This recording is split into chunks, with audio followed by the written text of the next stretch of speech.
Hello everybody, my name's Mark Sundie. I'm a Duncan Seminar Ambassador, and I'm here today to show you two very important techniques in the ceramic industry.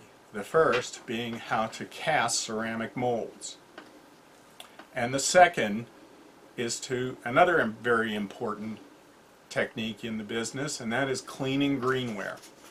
Both are critical to our business and also to the hobby. Now, to begin, I'm going to show you how to prepare the liquid clay that we use, which is commonly known in the industry as slip. And then I'm going to show you how to prepare the molds for casting.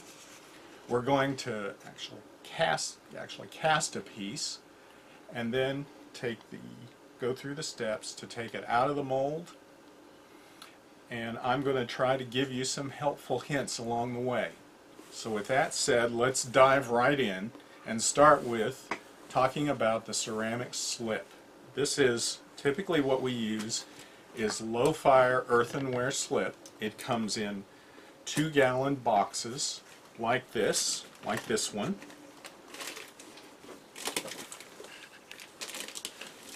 And you take a cutting tool, open the box, and I'm going to show you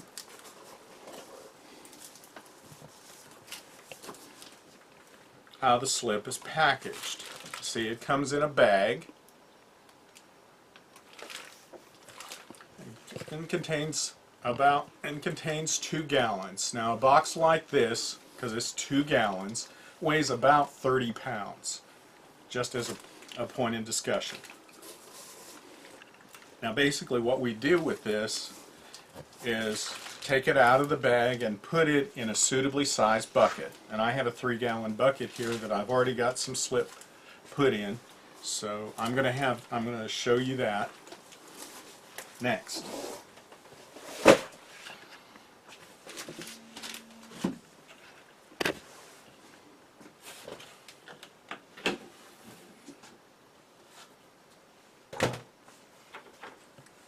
Now, I've put 2 gallons of slip in this bucket, and what we need to do is make sure the slip is the right consistency. So, it has to be the consistency of heavy cream. So you take a wooden spoon and kind of stir it around, and you see this slip is a little bit on the thick side. It's a little bit thicker than the cream.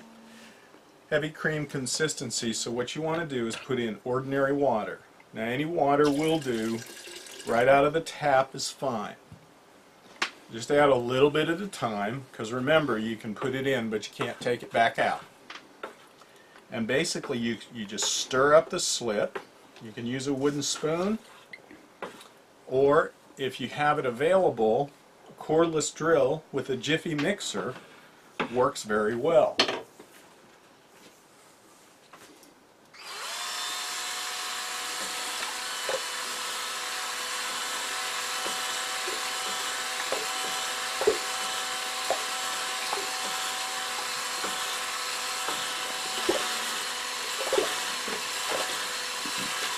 Now you don't have to be exact on the consistency of slip, but what's important here is that slip is not too thick. If it's too thick, you'll have difficulty casting.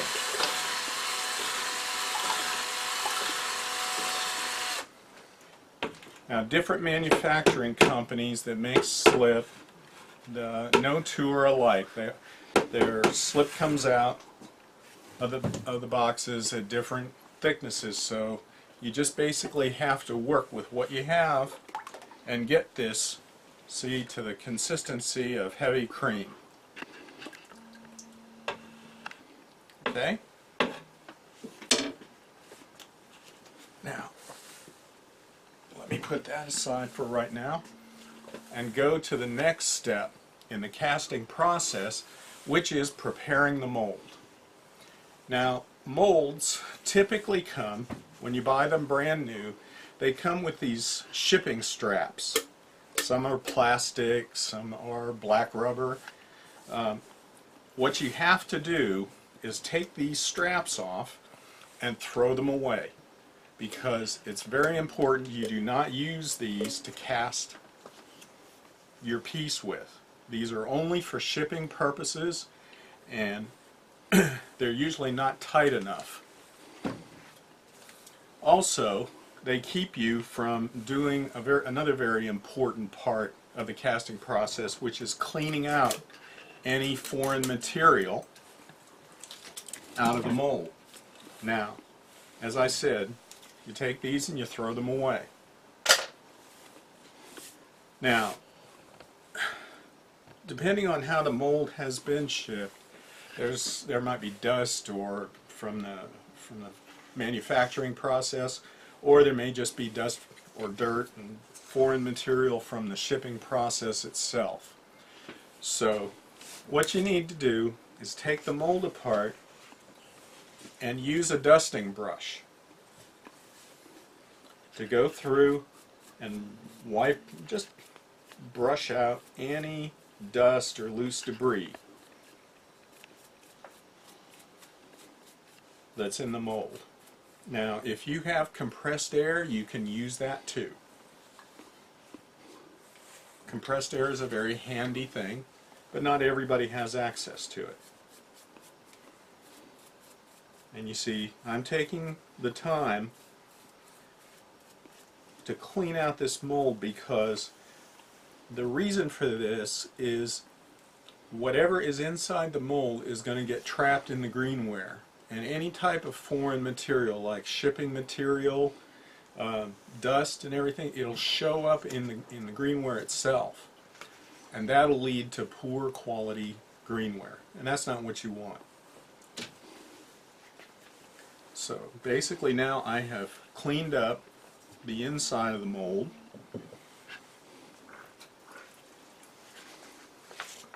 And also want to remove dust from the outside of the mold because I also don't want dust getting in my slip in any way.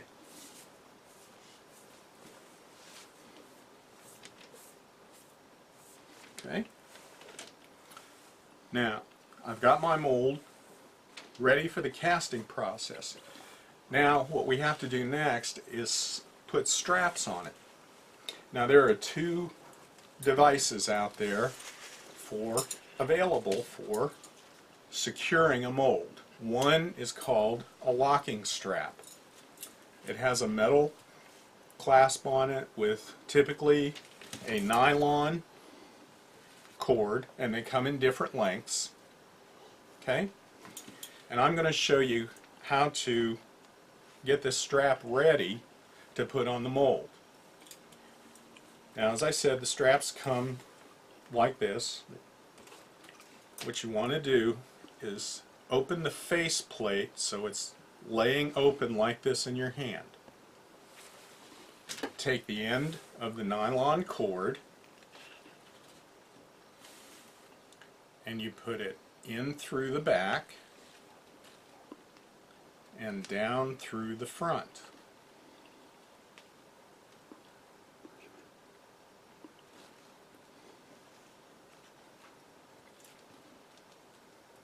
Okay. Now it's ready to put on the mold.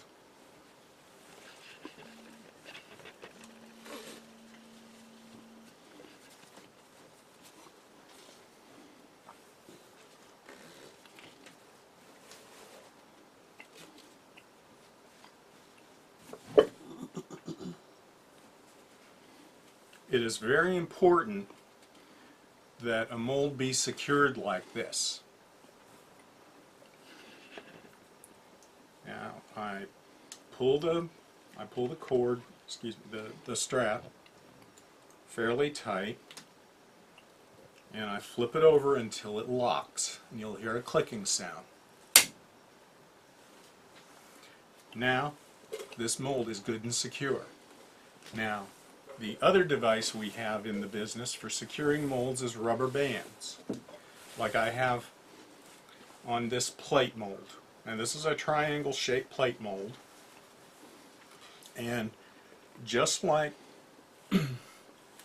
this mold, I have to prepare it for the casting process. Now this mold has been used before, That's why the straps, the white straps, aren't on it. And you see, these are just heavy gauge rubber band. Any of the supply companies carry these. And just like my other mold, I have to take it apart and make sure there isn't any foreign debris in there.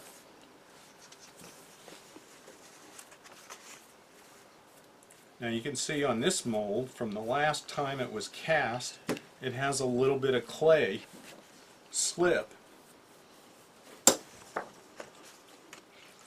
on the inside of the mold. Now I just use a damp sponge and ordinary tap water, and I clean it up. See this little bit of residue from the last time it was cast? We want to take that off because we don't want any of that debris in our greenware. And likewise with the bottom half of this mold.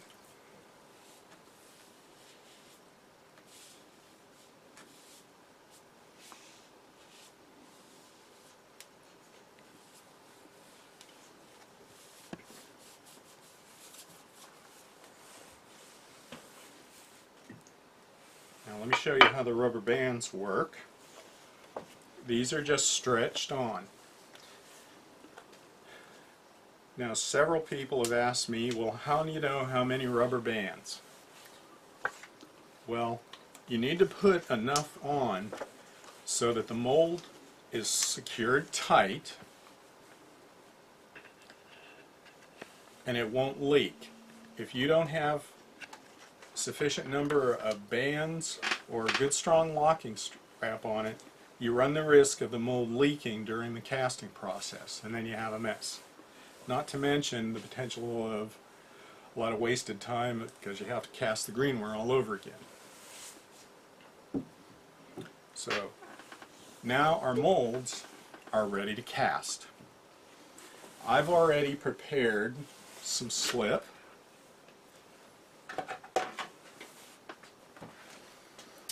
And I need my wooden spoon again for the next phase. I'm going to make sure that the slip is the right consistency, and it is. It's a consistency of heavy cream. Now, let me talk about the actual casting of the mold, and that's just putting the slip inside the mold. Now there's a couple of things you need to be careful of. One is you want to try to avoid causing hot spots. Now hot spots occur when greenware hits the surface of a mold, the first point where the greenware hits, because there are little platelets in the slip that thicken as the mold draws water. And if you get it concentrated at that one spot as a result of pouring the slip directly in, that's what causes the hot spot. It's actually a dense, they're a dense section of the greenware. And when you fire the piece, the end result is you see a discoloration in the fired product. Okay? So what we have to do is literally break the fall of the slip. Now, the way to do that, you can do it a couple of ways. One is with a wooden spoon, and I'm going to demonstrate it on this plate. The other is using the bands themselves to help break the fall. So that's why I purposely put this band over the opening in the mold, which, by the way, is called a pour gate. This area right in here is called a pour gate. And I'm actually going to start to fill the mold. Now what I'm going to do is when I pour this, I'm going to hit the band and let it deflect into the mold. That's going to break the fall of the slip. Now when you're filling a mold, you should not stop the pouring process. You need to fill it all the way to the top, and it needs to be a continuous pour. See, I'm bringing it all the way up to the edge of the pour gate. Now, the reason for that is if you go too slow or you actually stop in the middle of the casting process, it will leave dark rings in the greenware, which might be difficult to clean out later on. That's why once you start pouring, you need to make sure you have more than enough slip to completely fill the mold all the way to the top edge of the pour gate. Now, over here at our triangle plate mold, you see it has a opening here, the pour gate, and I chose this mold for a reason, because a hot spot in the very center here would show in the ware itself. So you really need to do your best to avoid those. So again, I'm going to break the fall of the slip.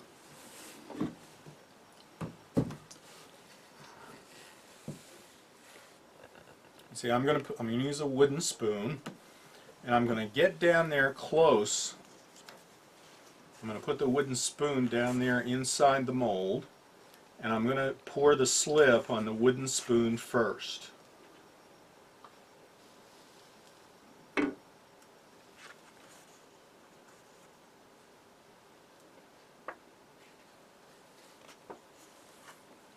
And again, I brought the slip all the way up to the pour gate. Now, another element or another aspect of molds is, another characteristic rather, is some molds have attachments. In other words, the design of the mold is such that a company has to make a separate mold so that the piece will look natural or three-dimensional. And a very typical mold for that process to be used on is usually a cup, because cups have handles. Now, in the case of this mold, the handle is already into the design. The design of this cup is very straight. However, in the case of this other mold I have here, there's a separate mold that you see has the different handles. And I'm going to show you how to cast this, and also later on how to attach this properly, so it looks like the handle was cast into the mold, in with the cup itself. Now again,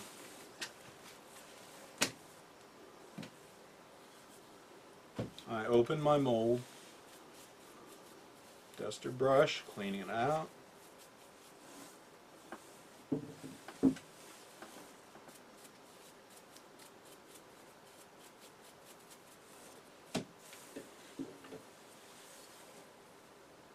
It's also important when you put molds back together that you're careful with it. There are these little raised parts of the mold. These are called keys. And these are what keep the mold lined up. So now I'm putting my rubber bands on to secure this mold.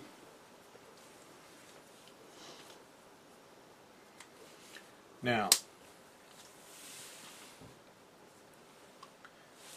typically with handles like this, I highly recommend that you pour them solid. And I'm going to show you a couple of tricks I've learned for doing that. One of the things that I use, because these pour gates are small like this, is I use a ketchup squeeze bottle. And you can get these pretty much anywhere. It's just an ordinary ketchup squeeze bottle. Okay? Now, what I'm going to do is use the squeeze bottle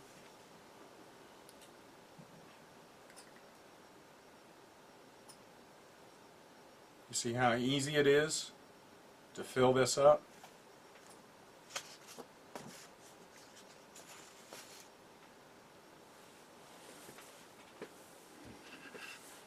No fuss, no muss, and no mess. These are also handy if you want to get kids interested in casting. You can get them a simple ornament mold or something. Fill up a couple of these ketchup squeeze bottles, and you can get them interested in casting that way. And they can have fun doing it too. Now, getting back to the casting process, molds are made of a water-absorbing plaster. Okay? When the slip is filled into the mold, the first thing the mold does, it starts drawing water, absorbing water out of the clay. And as a result, you get a harder, thick shell forming on the inside surface of the mold. And that is going to be our Greenware piece later on. Now, as the mold absorbs water, the amount of slip on the inside of the mold starts to go down. It starts to decrease. So what you have to do is to keep this full. Remember I said full means all the way to the top of the pour gate.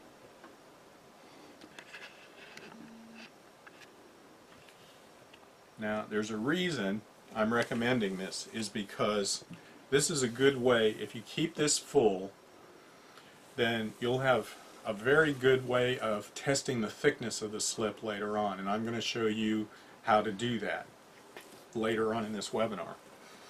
But for right now, I've got the molds filled, and especially if you look here at my attachment mold, you can see, usually with small openings like this, the shrinkage happens faster, the shrinkage of the slip. So I just get my ketchup squeeze bottle and I keep this baby full.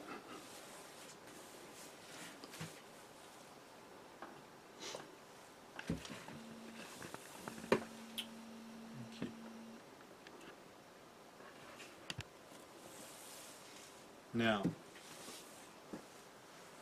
okay, now our molds are going to set up.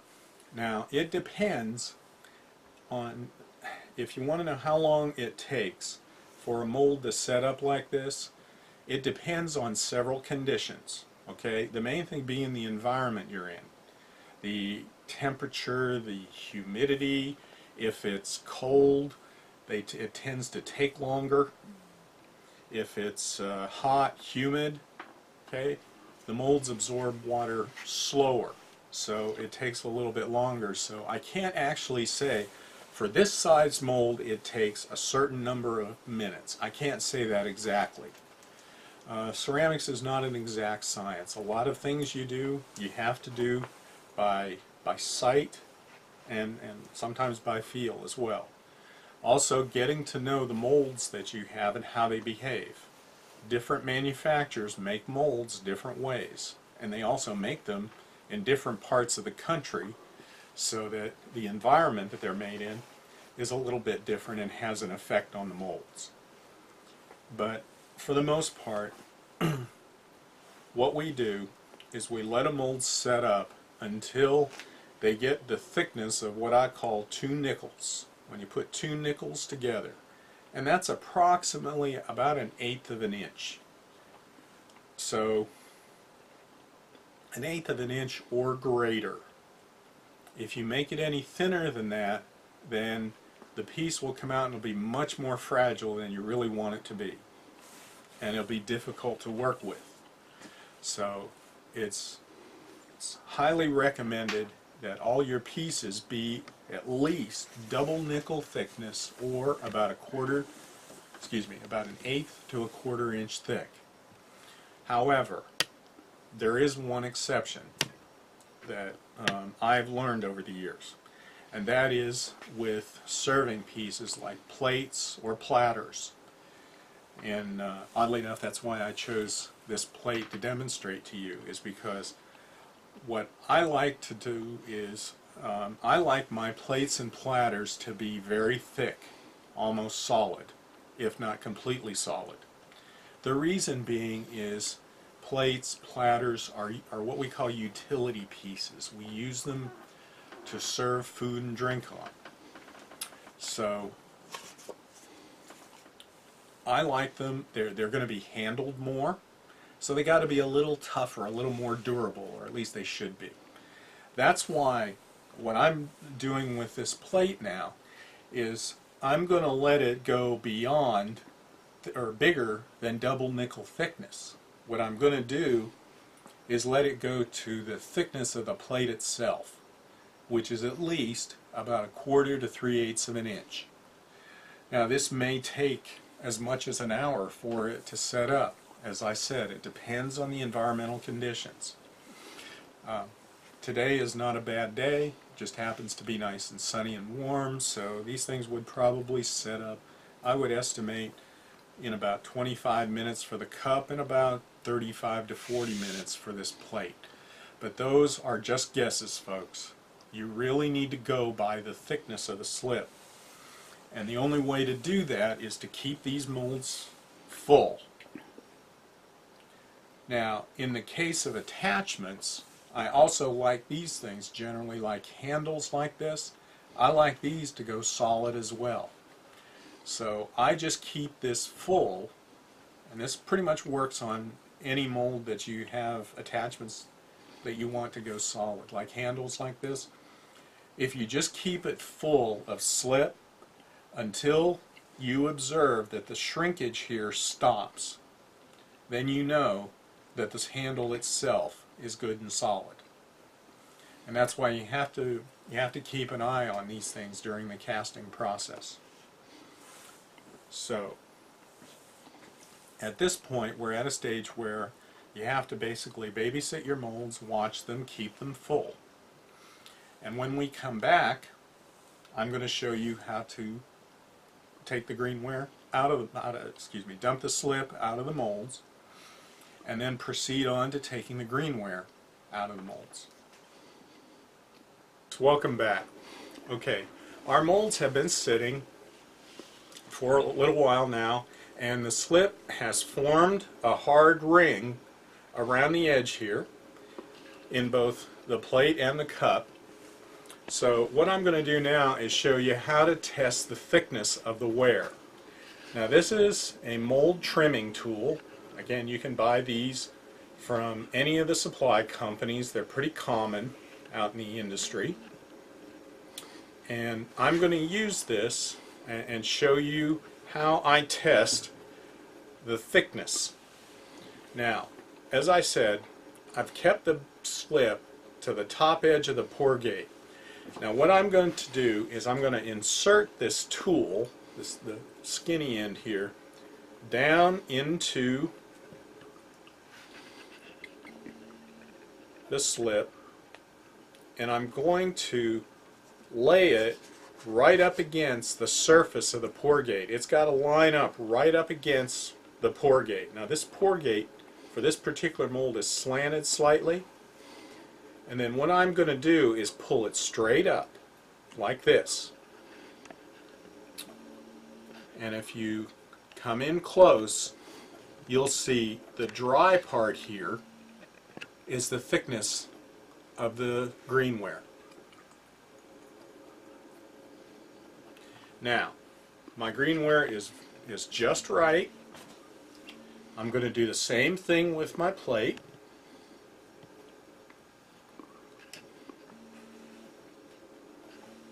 See, my plate is also sufficient thickness. Now, the next thing I need to do is dump out the excess slip. Now, you should not do this too fast. If you do, you may cause a suction in the mold and cause the piece to collapse in on itself. But just gradually pour it out. Now you can pour this out into a pouring table like I have here, or you can use your bucket if you like.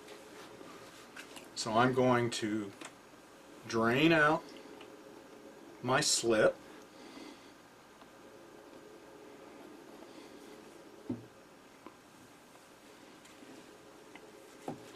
Now, I'm leaving the mold upside down to let it drain.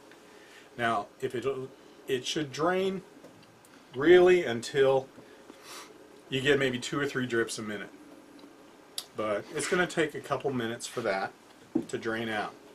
Now, I'm going to drain out my plate, but I'm going to show you one of my little pouring tricks here. You see, I'm going to do the same thing. I'm going to pour out the slip, only this time instead of leaving it upside down, I'm just going to turn it right side up again. Again, the reason for that is we're dealing with a utility piece, a serving piece. So it's okay to have a little bit of that extra slip in there to make the bottom a little bit thicker. See, I'm dumping out. Okay.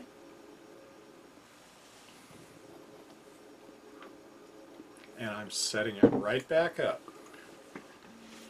Now, the molds at this point, let me see how my cup is doing. Okay, looks good.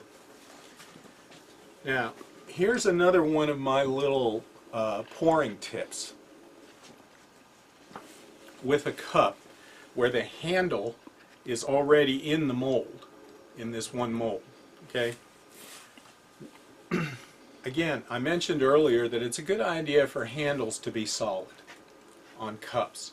So a little tip here is when you're letting it set up to dry, let it sit on its side with the handle pointing down.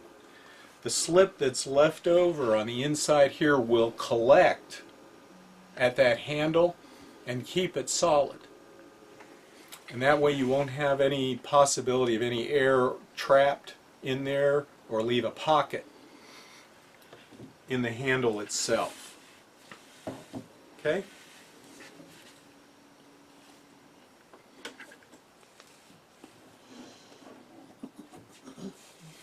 Now, as I said with the attachments, you see it has set up to the point where it stopped shrinking. So I know these handles are now solid. And that's pretty much the casting portion of this. Now, the slip that I've dumped out of the molds can be reused, okay, as long as you keep it in liquid form.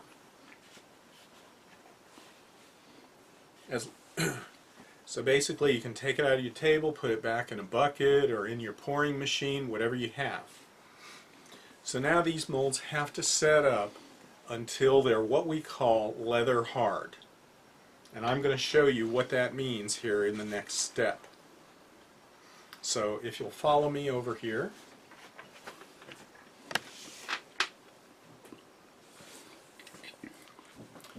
I have a mold here that I poured earlier today.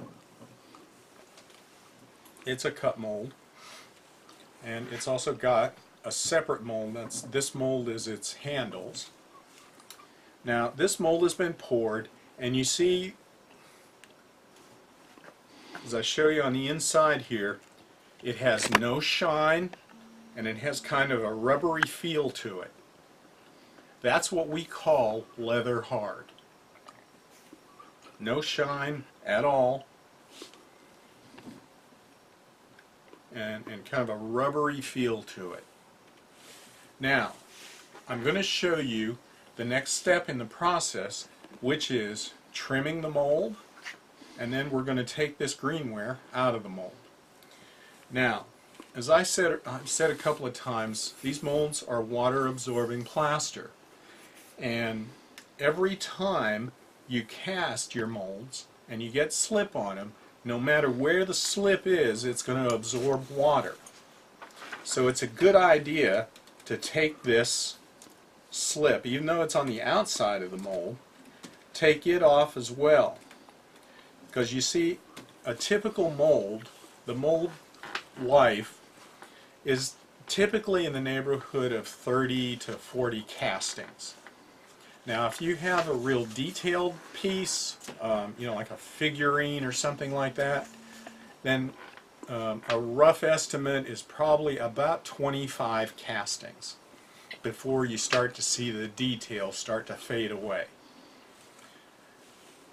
And basically you're going to know a mold's worn out the longer it takes for it to set up, the slip to set up in the mold. So if it takes an hour to get your double nickel thickness, your mold is pretty much worn out and is due for replacement. Now, back to the trimming.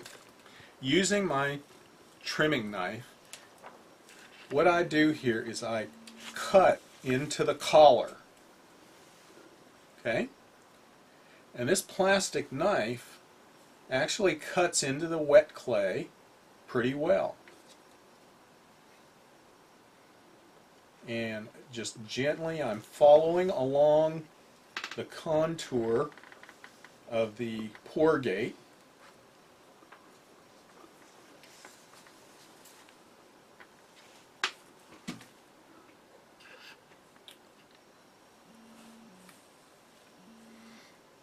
And this can be discarded. Now, and what this does for you is it leaves a nice clean rim. Makes it easier for the piece to clean.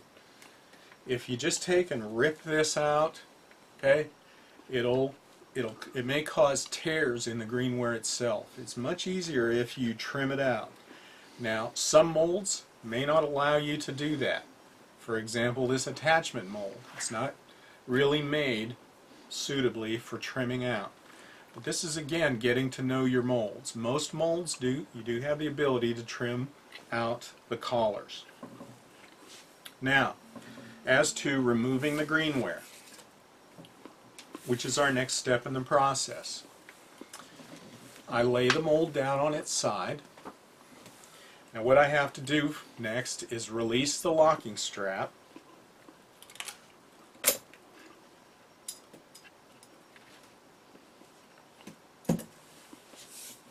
Now the way you tell whether a mold is ready to release the greenware or not is if it separates easily. If it resists in any way, then you have to let it sit in the mold a little bit longer. You also run the risk, if you take a piece out too soon, if it's still too wet, it could collapse on you. So basically, you have to just gently tug on the mold, and if it freely and easily releases, then you know the piece is dry enough. You want to lift this straight up off the greenware. If you pull it off at an angle, you could risk tearing or warping the greenware. So again, I lift it straight up,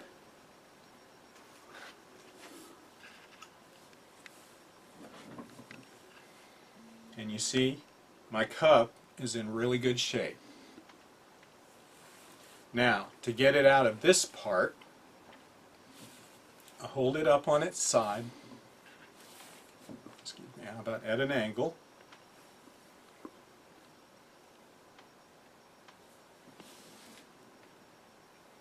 and I just gently slide it out. And see, here's your wet greenware. Now, a word of caution at this point. At this point the greenware is the most fragile that it can be. It's not only the raw ware, it's extremely wet. And it's going to take at least 24 hours for this to dry.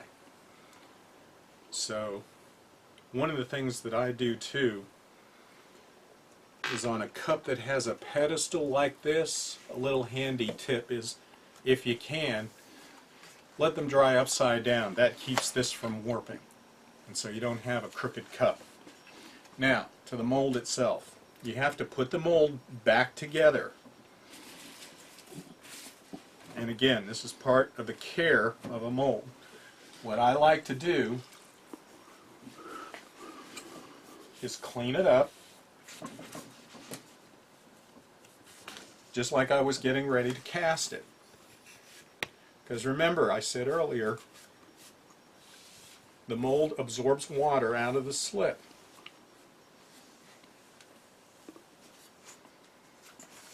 And the more slip you leave on a mold, the more it keeps absorbing and it wears out quicker. So basically, if you take care of your molds, they'll take care of you, and you'll get good quality wear out of them. And good quality greenware means good quality finished pieces. And see, I put my strap back on. I'll put that off to the side. Now, the next thing we're going to discuss are attachments and how to put the attachments on. Now, I cast this handle earlier today, and you'll notice I have it in a Ziploc bag. Wet greenware, if you seal it up like this, like in a Ziploc bag, it'll actually stay wet for days, sometimes even a week. Even a couple. I've had greenware in bags for a couple of weeks. Now, where this would be handy is if, say, I was pouring this and say something happened to this cup that I had to throw it away for some reason. It didn't cast, or it tore or something. I could keep the handle in a bag till the next day until I could pour another one, and I wouldn't have to cast another handle. So that's another little handy tip. Now, in order, I'm going to show you something that I like to do. I make thickened slip for attachments. And now what I have here is a 4-ounce jar, and I've filled it almost full with our ordinary slip. And I take cider vinegar. Okay? And I put in about a teaspoonful of cider vinegar.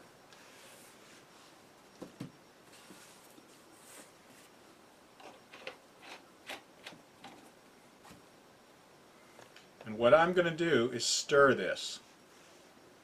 And what you'll notice here is as you stir it, not only has a nice aroma, but it'll thicken up. It'll thicken up to the consistency of cake frosting.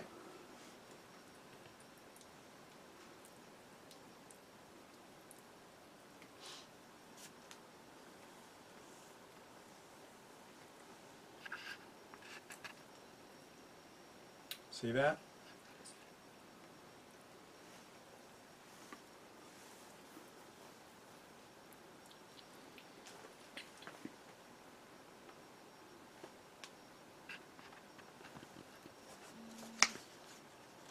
Now you can use this for a number of things, not just attachments. You can use it to repair cracks. You can use it for pretty much any kind of repair work. The beauty of this is the slip that you use to cast the piece is what you're using to make the attachment. So everything will blend in. There won't be any different clay colors. So now, I've been talking about attachments all along, and I've pretty much been talking about handles, but attachments in our ceramic business come in a bunch of different things. Attachments can be heads, arms, paws, anything that makes the piece look three-dimensional. Okay, now, as I said, I cast this handle earlier, and you see this is the collar. Now, what I need to do is cut this off.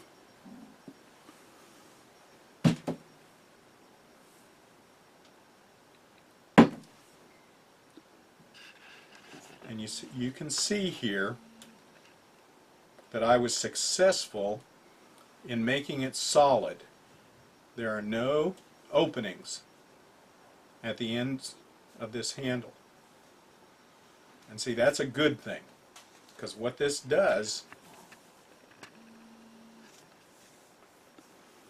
is it keeps air pockets from forming between this and the surface of the cup, and that can be disastrous in the kiln.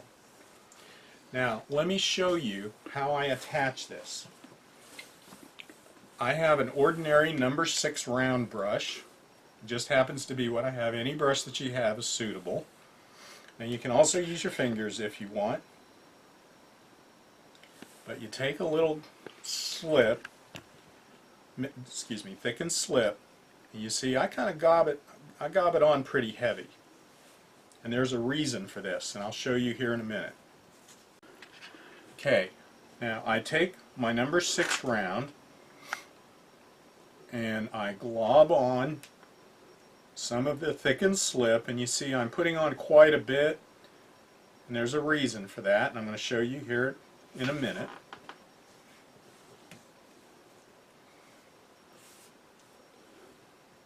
Now, I locate about where I want to put this handle, and I apply a little bit of pressure, and you see, you'll notice that the thickened slip oozes out the sides. Now what that's doing is making a solid seal between the handle and the cup. And I take my brush with a little water and I go around and just clean it up.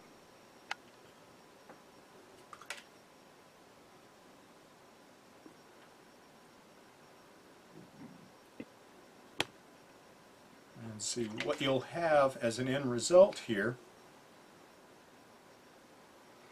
is it'll look like the handle was cast directly with the piece.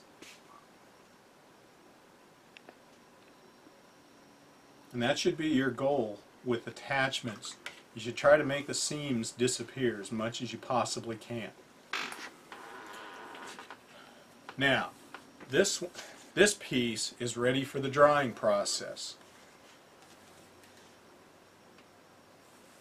And basically, when you, at this point, you basically want to leave it alone and let it dry at least 24 hours. You can put it in front of a fan. That's okay. You can even put some kind of a blower on it, but you just can't use heat.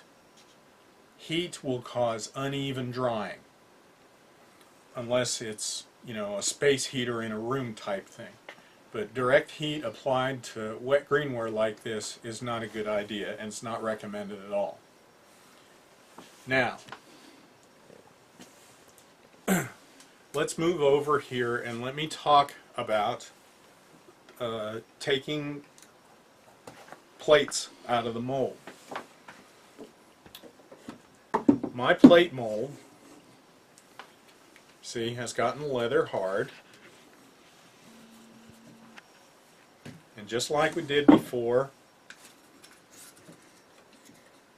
I cleaned off some of this excess slip.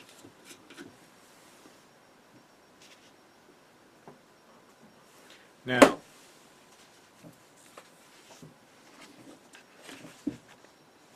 I'm taking off the bands, the rubber bands.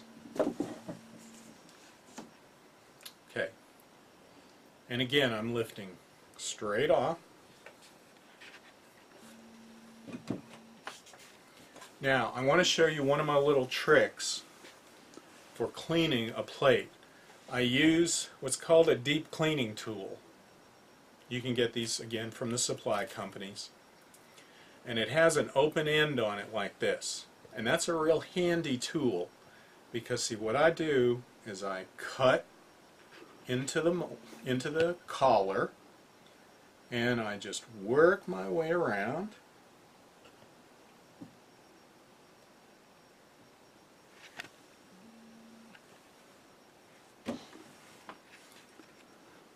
And you see I've got a nice, level, solid plate. And one of the things I do at this point is I'll take a wet sponge and smooth this out.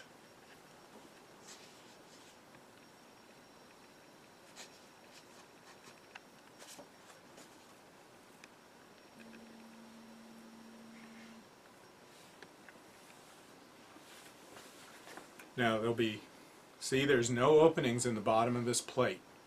It's nice and solid. Now, as I said, slip shrinks when it's in the mold. Well, Greenware continues to shrink until all the moisture is out of it and it's completely dry. So what might happen on a curved mold like this is, as the slip or the Greenware is shrinking, it causes a suction and causes it to grab onto that mold and hold on. It's actually dry and could separate, but there's just actually a little bit of a suction in there. So in order to break that suction, you can actually use a rubber mallet, but again, do this very gently because you don't want to damage your mold. And give it a few taps. Now, this is gentle. Okay, folks?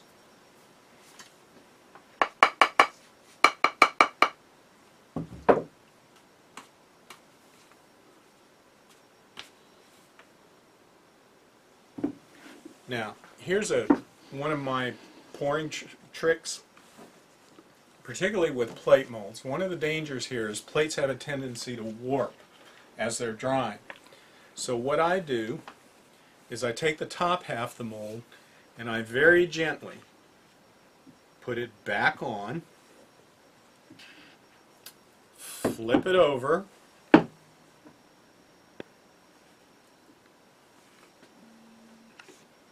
and I actually let it dry in this part of the mold. And what that does is keep it from warping. It helps it retain its shape. And this will work on most plates and platters, kind of depending on how the mold is made. But if you have a mold like this one, here's a handy hit to keep plates and bowls from warping on you. It won't hurt the mold any, and it won't cause the the mold to warp or anything like that.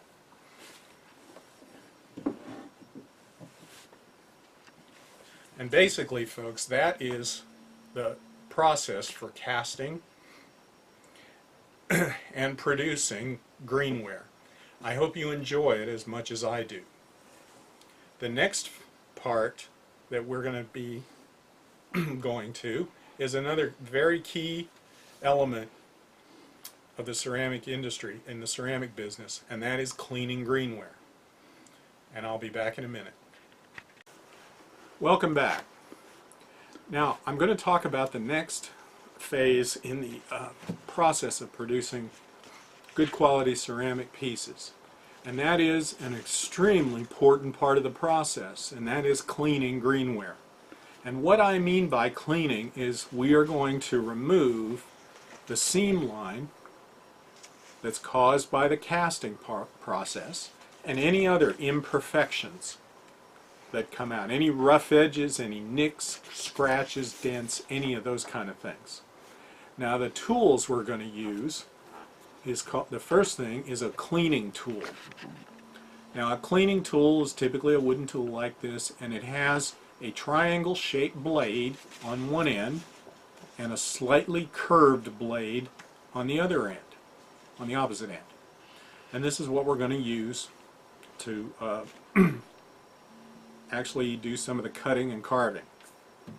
We're also going to use a grit pad. And again, the supply companies have all these things. We're also going to use what's called a Greenware file. Greenware files come in a variety of different colors. They also come in different lengths. And again, the supply companies furnish these.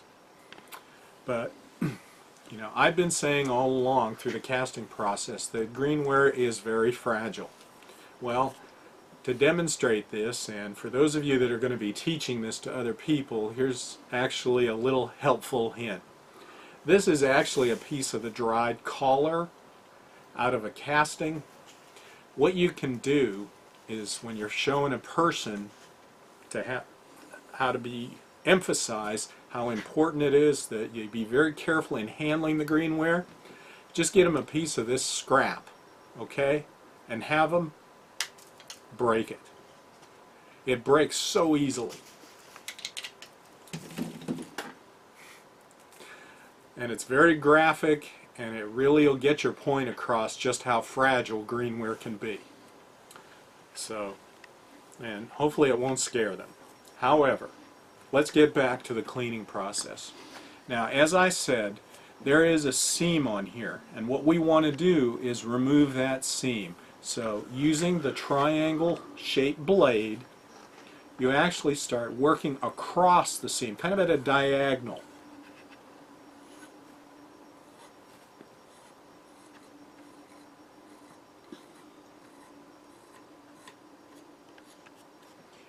Now, with a new mold like this was, the seam is very small. Sometimes as a mold wears, the seams will get a little bit bigger. And again, you just have to be careful, because when you're doing this scraping here, and see, because this is a flat surface, I might want to use my curve end. You don't want to gouge out the mold, the Greenware,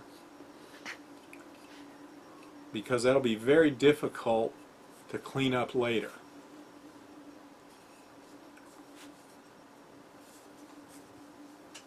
Now I want to get the seam, I want to be sure to get the seam on the inside of the handle.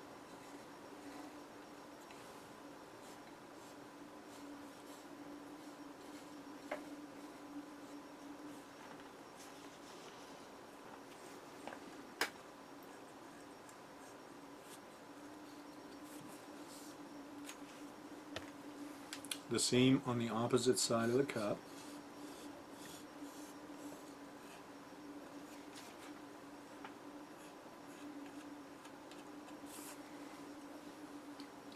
Now on the inside lip, this is from the casting part, you see it's kind of rough, so I want to apply a little bit more pressure.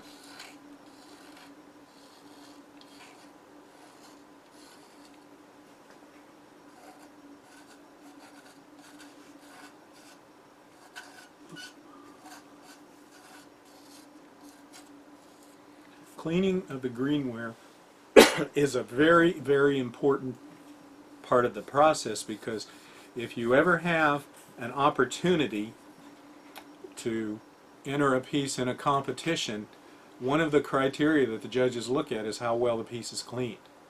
So it's very important. But even aside from that, you want a quality piece. You want to turn out pretty pieces. So you want to make the piece look as pretty as you can through every step of the process. And that includes, unfortunately, cleaning. Now, using the grit pad is where I go over and I sand gently. I sand over the seam. And you see how nice and smooth that is? That is the effect you're trying to go for. Now the Greenware file is good for getting in the hard to reach places, like the inside of the handle.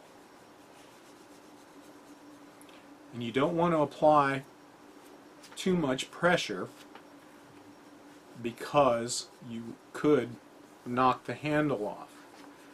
But that in itself is not a serious problem, because you can actually reattach the Greenware handle using the thickened slip that we made earlier in this webinar.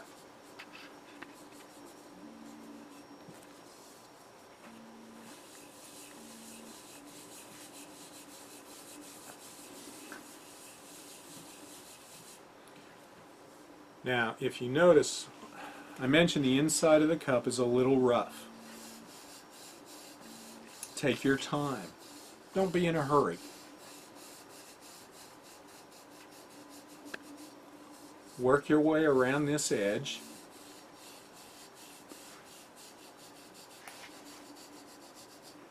You can also use a Greenware file to get down some of these rough edges.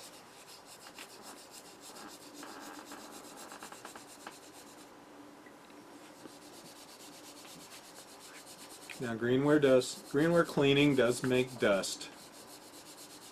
So if dust bothers you, please be sure to wear a filter mask. Also out in the industry they make cleaning tables that have fans in them that draw the dust away from you while you're cleaning, if you so choose.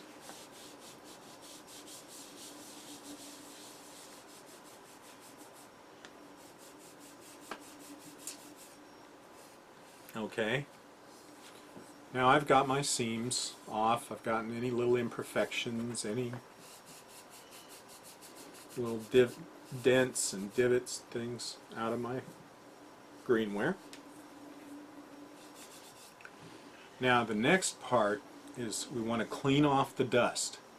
Use ordinary sponge and water, but one thing I do is I put in maybe about a tablespoon of cider vinegar in my water. Now what this does, it actually helps condition the Greenware so that it will accept paint better. And also it helps take care of if you do happen to have a hot spot, it'll help remove a hot spot. Now I'm going over this to remove all the dust, because dust is a very bad enemy of glaze.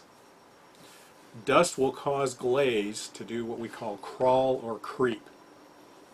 It'll repel the glaze. So what you want to do is remove all the dust, including down in the inside of this cup.